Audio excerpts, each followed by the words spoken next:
بن عبدالعزیز نے کہاں جلسہ کیا؟ رب کعبہ کی قسم ایک جلسہ میں صحابہ کی زندگی میں نہیں ملی. اور اسلام اس تیزی سے پھیل رہا ہے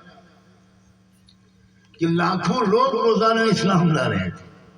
شہر کے شہر، ملک کے ملک، بغیر جلسے کے، بغیر تقریر کے، بغیر کتاب کے، بغیر مضمون کے، بغیر جلسوں میں تلاوت کے، بغیر جلسوں میں لمبی لمبی نعتوں کے، اور اسلام پھیل گیا. کاش کہ ہمارے علماء، گستاخی کے ساتھ میں عرض کرتا ہوں، گستاخی کی معافی کی گزارش کے ساتھ، کاش کہ ہمارے علماء کبھی سر جوڑ کر آپس میں بیٹھیں کہ کیا موجودہ دور میں جلسوں کا وہی انداز مناسب ہے یا اس میں کچھ تبدیلی کی ضرورت ہے. کبھی سوچیں کہ آنکھ بند کر کے جو پرانا رواج ہم نقل کرتے چلے آ رہے ہیں اس کا رزلٹ کیا نکل رہا ہے، اس کا نتیجہ کیا نکل رہا ہے.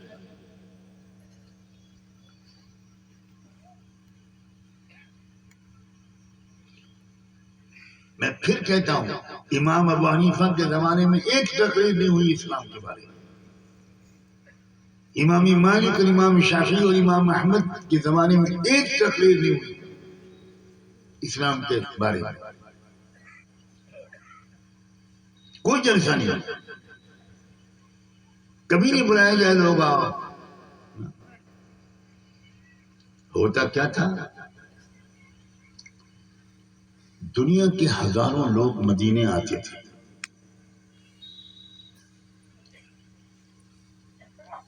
اور دنیا اور مدینے کے ہزاروں صحابہ اور صحابیات اور ان کے نوجوان اولادیں یہ دنیا کے ملکوں میں جاتی تھی. اب دنیا کے لوگ ان مدینے کے مسلمانوں کو دیکھتے تھے، چاہے وہ مدینے آ کر دیکھیں یا ان کے اپنے علاقے میں جانے والے مسلمانوں کو دیکھیں. کاروبار اور تجارت کرنے کے لیے صحابہ ملکوں کے سفر کرتے تھے. ایک جگہ بھی صحابہ کرام نے کچھ جلسہ کر کے اسلام کی دعوت دی. ہمارے ملک میں بھی صحابہ ہیں، دو جگہ صحابہ کرام براہ راست پہنچے. ایک تو گجرات اور بمبئی کے درمیان کے سمندر سے صحابہ اترے. آج جو تھانہ ضلع کہلاتا ہے، تھانے ضلع، اس میں صحابہ کرام اترے اور وہاں قبریں آج بھی موجود ہیں. اور کیرلا میں تو بہت بڑی تعداد میں صحابہ ہیں. کوئی جلسہ نہیں ہوتا، مگر ہوا کیا؟ کیرلا کا بادشاہ حکمران صحابہ کے اخلاق کو، ان کی ایمانداری کو، اس کے چرچے کو اپنے قوم کے تاجروں سے سن کر اسلام لیا. پورا خاندان اسلام لیا. اور کیرلا میں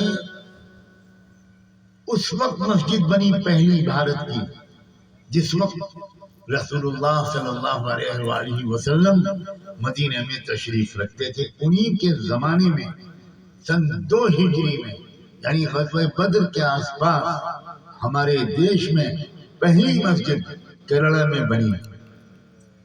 صحابہ نے نہیں بنائی، کیرلا کے مقامی لوگوں نے، جنہوں نے ان صحابہ کو دیکھ کر اسلام قبول کیا، انہوں نے بنوائی.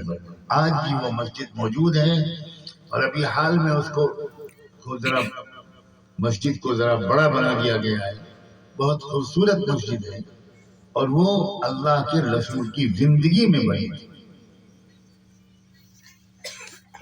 زندگی الگ تھی، لوگ زندگیوں کو دیکھتے تھے. میرے پیاروں، اس بات پر غور کرو، ہماری زندگیوں کو دیکھ کر کیوں نہیں لوگ اسلام قبول کرتے؟ کوئی ہمارے کرتے پجامے ٹوپی داڑھی کو دیکھ کر اسلام نہیں لائے گا، بالکل. لوگ یہ دیکھتے تھے نوجوان لڑکے، دنیا کے بڑے بڑے ملکوں کے نوجوان لڑکے، وہ دیکھتے تھے کہ یہ جو مدینے کے نوجوان ہیں، یہ بھی نہیں، یہ نوجوان ہیں، ہم بھی نوجوان ہیں، ہمارے بھی شوق ہیں دل میں، ان کے بھی دل میں شوق ہیں، مگر یہ مدینے کے نوجوان کبھی کسی لڑکی اور عورت کو آنکھ اٹھا کر دیکھتے ہی نہیں۔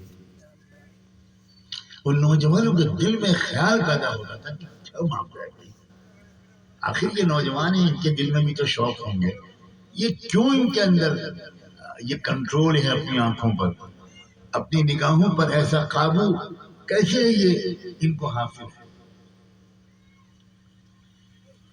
دنیا بھر کے سماجوں کی عورتیں وہ مدینے کی عورتوں کو دیکھتی تھی، مدینے کی لڑکیوں کو دیکھتی تھی، ان کی پاک دامنی کو دیکھتی تھی۔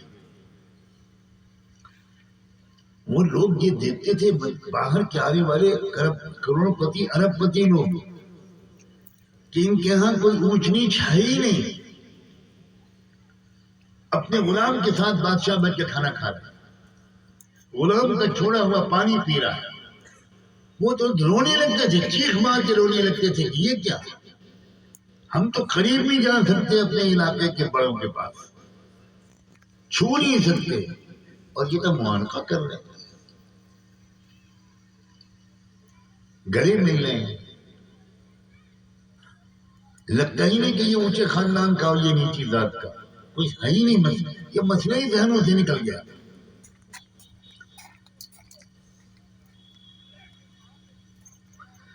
اگر ہم بھارت کے مسلمان ہوتے تو بھارت کا وہ برا حال نہ ہوتا جو آج ہے۔ عجیب بات ہے میرے دوستو، ہمارے تو ہمتیں پست ہو گئیں، ارادے ختم ہو گئے، یہ خیال ہی مسلمانوں کے دلوں میں نہیں آتا کہ ہم بھی اس دیش کو بدل سکتے ہیں۔ 25 کروڑ کی تعداد بہت بڑی تعداد ہے، بہت بڑی تعداد ہے۔ یہ کس بیوقوف نے کہا ہے کہ یہ چھوٹی سی اقلیت ہے؟ یہ کون جاہل ہے؟ 25 کروڑ میں اگر 1 کروڑ صرف مسلمان اچھی مسلمان بن جائیں تو میں قسم کھا کے کہتا ہوں آپ ریل کا سفر کریں گے اور راستے میں لوگ آپ کے ہاتھ پر کلمہ پڑھیں گے، آپ پلیٹ فارم اور اسٹیشن پر بیٹھے ہوں گے تو لوگ آپ کو اسٹیشن پر بیٹھ کر قرآن کی تلاوت کرتے ہوئے دیکھ کر اسلام قبول کریں گے۔ ایسا ہوتا تھا پہلے بھائی، میں بچہ تھا تو میرے والد ماجد کے ساتھ مجھے کبھی کبھی وہ اپنے ساتھ سفر میں لے جاتے تھے، کیونکہ بہت اچھی تربیت سفر میں ہوتی ہے۔ گھر میں اتنے مشغول رہتے تھے وہ کہ ہمیں کچھ ان سے پوچھنے کا وقت ہی نہیں ملتا تھا، تو کبھی چھٹیاں ہوتی تھی تو وہ اپنے ساتھ مجھے سفر میں لے جاتے۔ اب میں آپ کو کیا بتاؤں، ممکن ہے کہ آپ کو یقین بھی نہ آئے کیونکہ ہم تو بہت ہی عجیب حال میں پہنچ گئے ہیں۔ شاید ہی کوئی سفر ان کے ساتھ میں نے کیا ہو اور اس میں مجھے اس وقت یہ یاد نہ آتا ہو کہ ریل کے اندر لکھنؤ سے سہارنپور، لکھنؤ سے دیوبند، لکھنؤ سے دلی پہنچتے پہنچتے 2-3 اللہ کے بندے کلمہ نہ پڑھتے، کیونکہ والد صاحب ایک منٹ صحیح استعمال کرتے تھے۔ جیسے ہی ٹرین میں بیٹھے ان کا دستور تھا سب سے پہلے اپنے پاس کے مسافروں کو بہت پیار سے ان سے بات کرتے تھے، وہ ہندو ہیں، سکھ ہیں، مرد ہیں، عورتیں ہیں، بہت پیار سے، اور ہمیشہ والد صاحب اپنے ساتھ کچھ پھل لے کے چلتے تھے،